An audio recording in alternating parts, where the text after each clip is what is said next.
we'll see how this works. New phone, so it's all a bit strange. Having a go at Stalingrad roads. I did play this actually last year with an old friend on Vassal. Works quite well on Vassal, and sort of wanted to get back to it, and just recently found the opportunity to give it another go. Not seen many videos about gameplay on the internet, so I thought, well, I may as well try and post one, give you my initial thoughts. I think, having played it once head to head on Vassal, this is my first real go solo, playing with the actual hard copy. I've got an expanded map which you can get over here in the UK through Vista. If you get the Vassal module, you can extract the map image, which you can upload to Vista and eventually get a nice enlarged map, which I think helps gameplay. I like playing on slightly increased maps if there's a sufficient space on your games table. It's only a single map, so what's nice about the Vista ones is if you've got a 2 or 3 map game, you can get a single vinyl map area, which is quite nice. But here it's just a case of getting a slightly bigger map, just because you can. So Stalingrad Roads is obviously on the series of games following on from Liberty Roads and Victory Roads, both of which I've owned at one point. I still own Liberty Roads. I didn't think I was ever going to get Victory Roads to the table because of the size of it, and that was one of the attractions of Stalingrad Roads, was that it's a one mapper, a bit more digestible. Still has many of the similar traits of the other games, which is, I think, what makes it so interesting. Somebody did post a question on Board Game Geek, trying to compare a victory lost with Stalingrad Roads. Anybody care to compare and contrast? Well, I thought, yeah, it's like chalk and cheese, mate. Completely different. I think the victory lost has a place. It's a fun game. I think there are quite a few games out there. Is it Traces of War and Victory Denied? I think there's even a Operation Barbarossa one. They're all on the similar chip pull mechanic with a very simplistic CRT, which, I mean, I'm a bit of a combat CRT geek. I like a bit of nuance to my combat resolution. Some decisions to be made within the combat resolution cycle. The Victory Loss hasn't got that. Surround and push, very 1970s. You know, it's fit for purpose, but not particularly interesting.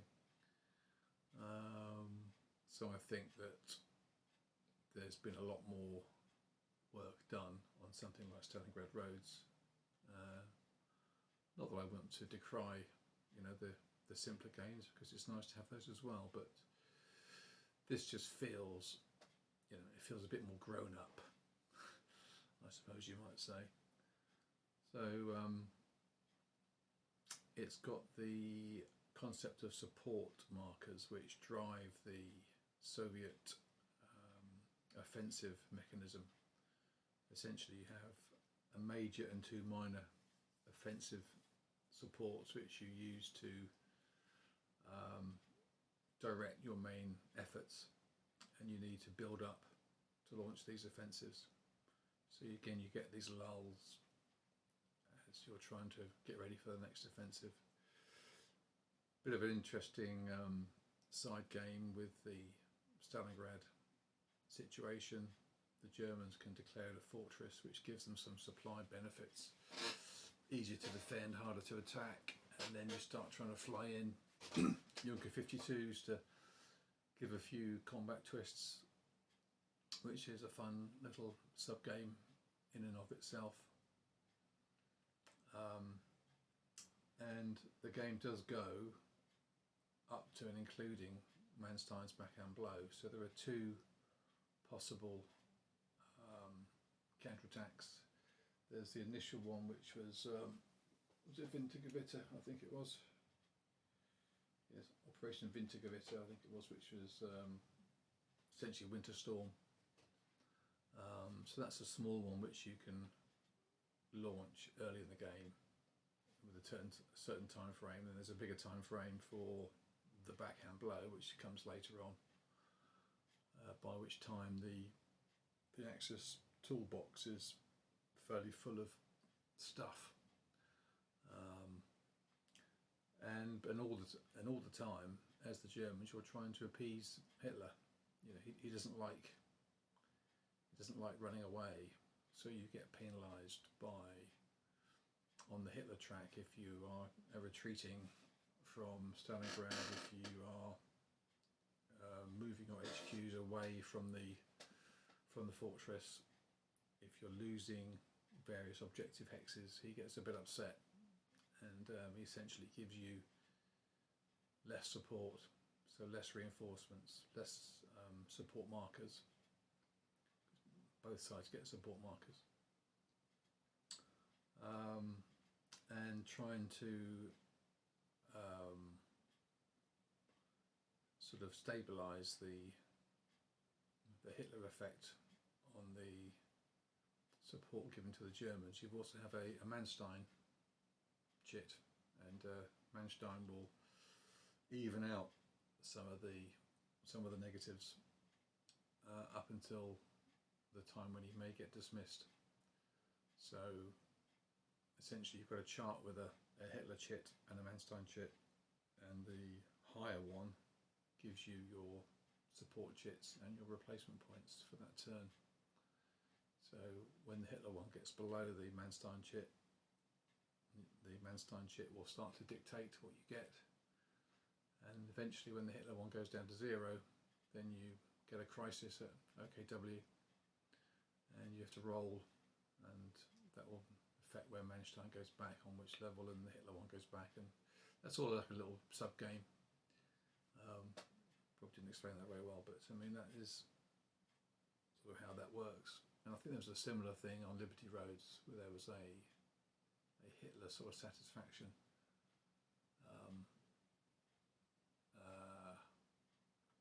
chart as well. So I'll show you around the map in a minute, and okay. Firstly, apologies for the slightly abrupt ending of the first part of the video. Had a medical call, seems to be the norm these days. So here's the map and the charts. Now that's a 4x4 foot square essentially, but the map has been enlarged by 20% on the sort of linear dimension, so that's about a 50% increase in hex size approximately. So the map's a bit bigger than it would be as in the box, but you've got a couple of reinforcement charts here, and 4 off-board charts that you can see, which I'll look at in a bit more detail in a minute. So there's the extent of the map. So we've got Stalingrad here, there's Rostov, and you're going back to Zaporozhye. Dnipropetrovsk is there, and Kharkov, the famous backhand blow area, is just there. So major cities are key victory point areas, as are these stars on the map. That's what Mr. Hitler gets upset. He doesn't want to lose those. He these airfields are also quite important. So you can see some of the detail here. This is where the enlarged hexes are quite nice, because you can actually stack more than one stack on one hex, so you can clearly see, you know, units that have been marked as exploiting or out of supply or whatever, or support markers. So I quite like the additional room that you get to manoeuvre, albeit with a relatively small increase in sort of linear dimension. So didn't quite seal the pocket on turn 1, which I feel should be achievable. That's still work in progress for me. There must be a better way of doing it. I may have retreated a unit in the wrong direction looking at the priorities, so that might be the key thing. But this is a bit of a learning curve for me. I hope to play this again on Vassal with another mate. He's keen to give it a go, so it's a bit of a rules sort of shakedown really. So Russians broke through here over the Don. The Romanians bore the brunt of the losses. There's been a couple of turn 1 reinforcements arrive, so they are threatening a Vintigovita potentially, and that will actually raise the Hitler level if you launch it with a bit of success. It has to be within a certain radius of the declared fortress marker. You've got the 2 airfields, Gumrak and Petermilk, so they're key as well, flying in your Junker 52s to give some support to the pocket. This will be locked down as well once the pocket's sealed. It does reduce the flexibility of the Russians. I think they were a bit very keenly focused on not allowing any breakthroughs or breakout attempts. So there is a restriction on the flexibility of movement of the stacks that make up the pocket. But it's a nice system. I think the counters, these are actually cleaner than the ones that are in Liberty Roads. They've gone for a more of a simplistic, which I think in many ways is just clearer. As nice as the divisional emblems were on the other counters, they could be a little hard to read sometimes. These are very clear. These are all half-inch counters. The charts. So this is the first Russian one. So this is where you accumulate your support markers in the Stavka box. Once you've got 10, you can launch a major offensive. There are sort of restrictions on where you can put the offensive marker, and then you can use those chits to support the offensive. The 2 minor offensives can just be run concurrently. There has to be at least 1 offensive in the Stalingrad area if the pocket is there and Stalingrad is still enemy controlled. So there is that focus on that as the key objective. You have a Stavka reserve. A lot of the reinforcements go into the reserve and they are released via the HQ network. And similarly, you can take units back into Stavka, which is a way to get them rebuilt. The Germans have got a similar chart here where you'll see all the Romanian losses from the first turn. And there's a couple of supports which they are allowed to use. The supports get more potent as the game goes on, actually, for the Axis forces. And in parallel to this offensive, you've got Operation Mars. So this is off the map, but this reflects if the Soviet offensives are failing or being successful, and this will dictate the rate of reinforcements. Some will be delayed, some will be early, whatever, dependent on what's happening elsewhere on the Eastern Front. Lots of stuff still to come on. You can see these are the elite Panzer divisions the SS units, Grossdeutschland. These have got benefits in attacking their elite, and they can stack and they get exploitation bonuses, counting as one unit, not three.